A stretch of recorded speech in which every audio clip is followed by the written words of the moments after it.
How to get a guy to text you back. If you have a man who hasn't been getting back to you, you were interested, you had a connection, you were maybe even in a relationship for a long-term period, and he hasn't got back to you for a while, a couple days, couple weeks, maybe a couple months, and you want to restart, you want to spark up a connection, spark up an interaction, and have him actually be attracted, interested, and most importantly, get back to you. So in this training, we're going to cover how to do that so you can have a man excited, interested, and wanting to connect. I'm Brody Boyd, if you don't know me already, and for over 20 years combined with my wife, Antia, we've been helping thousands of successful women all over the world to get a loving, long-term, and committed relationship. So let's dive right into it.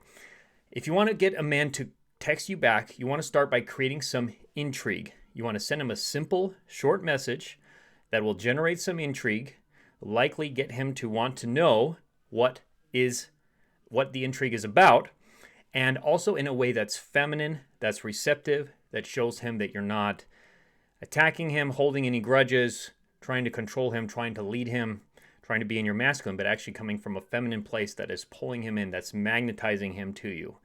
So we're going to start this message that you're going to send to him with a very simple text, which would be, there's actually two different variations on this. The first one would be, may I ask for a phone call? May I ask for a phone call? The reason why this is important, and this can really help you to get him to respond back in a good, positive way, is because most likely you've had situation with him in the past that things have went sour. Either he pulled away, he ghosted on you, you did something that upset him, or you broke it off, or he broke it off. So it's a simple request. It's a simple request to get on the phone, because the best way to actually reconnect and to restart a relationship is actually over the phone. Even better would be in person. But for now, depending on the relationship, it's probably best to at least get on the phone.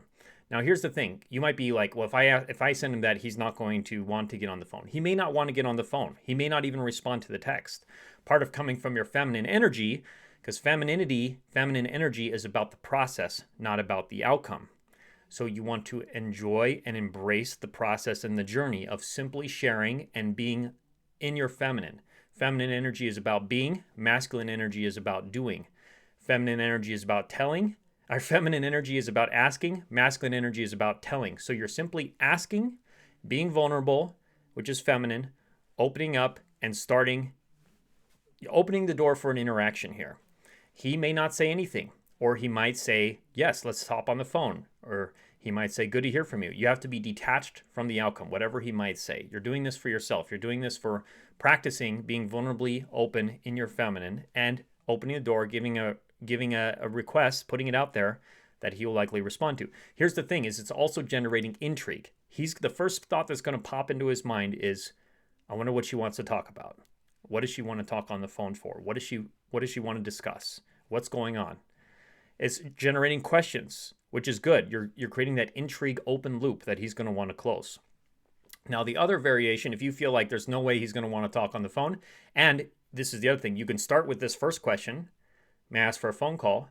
If he doesn't respond after a day or two, you can then send the second message. So the second variation is, may I share something with you? May I share something with you? It has the same purpose as the first message. It is opening the door. It is creating intrigue, feminine mystique, feminine intrigue. And he's likely going to respond to that one as well. He's likely going to say, sure. Either one. If you have any real connection with him in the past, any level of care for your heart, he's likely going to say sure. And he may also say sure just out of curiosity, or because you're starting to create more of that masculine feminine polarity, which is the only thing that really creates attraction, chemistry, polarity, love, devotion from a man long term. So you're already practicing one element of feminine communication, which is asking for what you want, asking permission and saying, may I, can I, are you able to? So asking may I, which is the best form of it, may I have a phone call, or may I share something with you? Then he's likely going to respond, sure. And then from there, the best thing to do is, if you ask for a phone call, you'll say, when works best for you? He'll give you some times and you say, okay, great. You set up the call and then you can call him then, because he's basically giving you the time and he's starting to help you in that process of leading to the call. And, you could even try, may I ask if you can call me at that time? So if you want to try even be more in your feminine, may I ask if you can call me then? He'll probably say, sure. It depends on what kind of level of connection you have. He might just be like, no, I'm not sure about this. So you may have to still call him. Then you call him and you're going to discuss the next part of the conversation. Or if you said, may I share something with you? And he said, sure, you're going to then start the next part of the conversation, which is you want to start opening up, being vulnerable, and sharing your heart, your emotions, and your feelings with him. This is about feminine energy here. This is what we're practicing. Feminine communication, feminine polarity is going to start bringing him closer to you.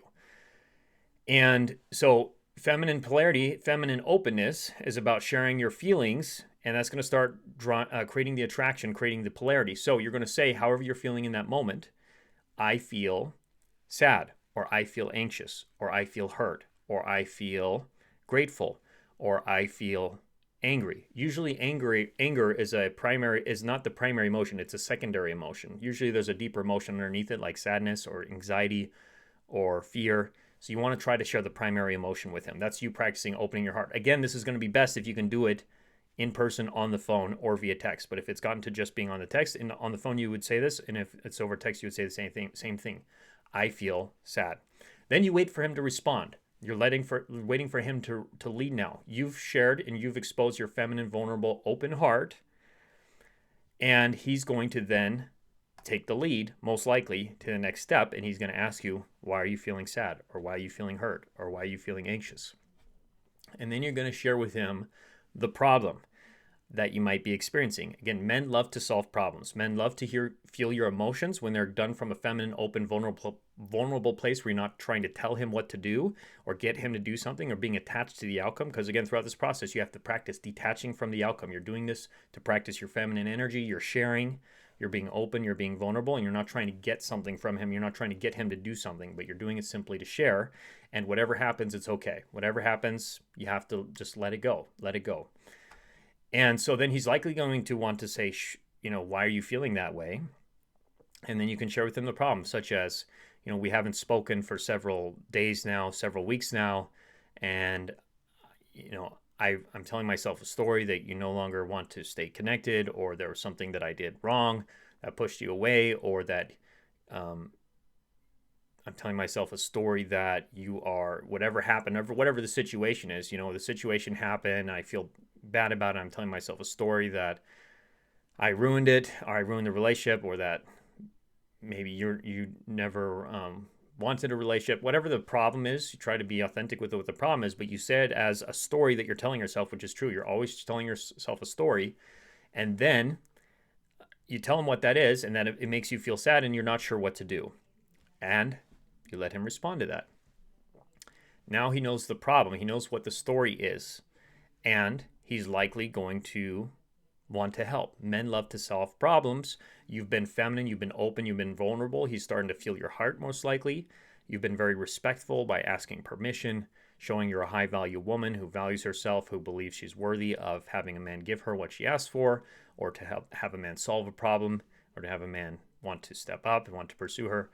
So then he's likely going to want to do that. Now you have to be, again, detached from the outcome. This is the no games method, because here you're being just honest and vulnerable. You're not playing any games. You're just laying it out there in a feminine way, where you're not telling him what to do. You're not attacking him. You're not blaming him. You're not criticizing him. You're not being in your masculine and trying to lead, control, manipulate him.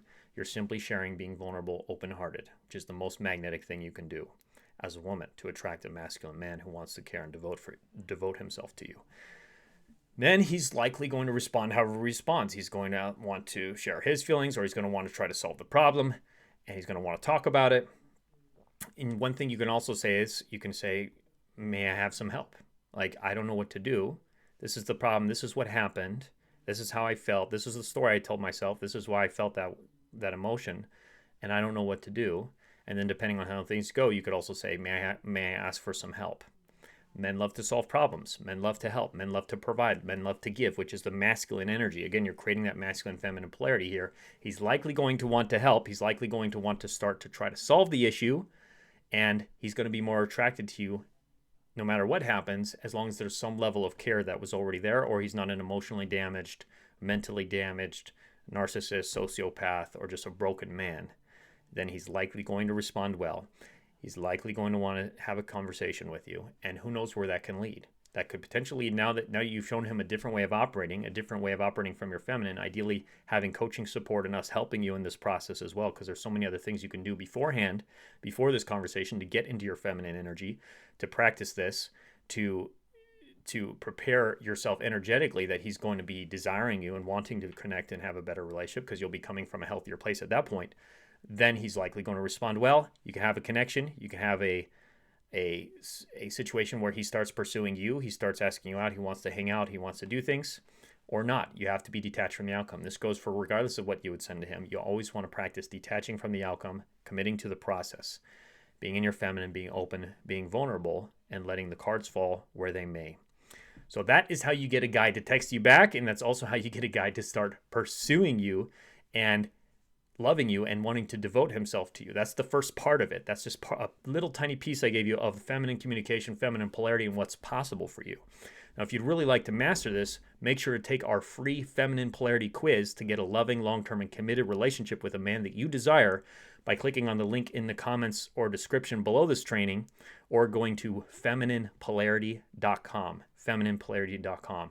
Much love. Hope this was helpful, and I will talk to you again very soon in our future training videos. Take care. Bye-bye.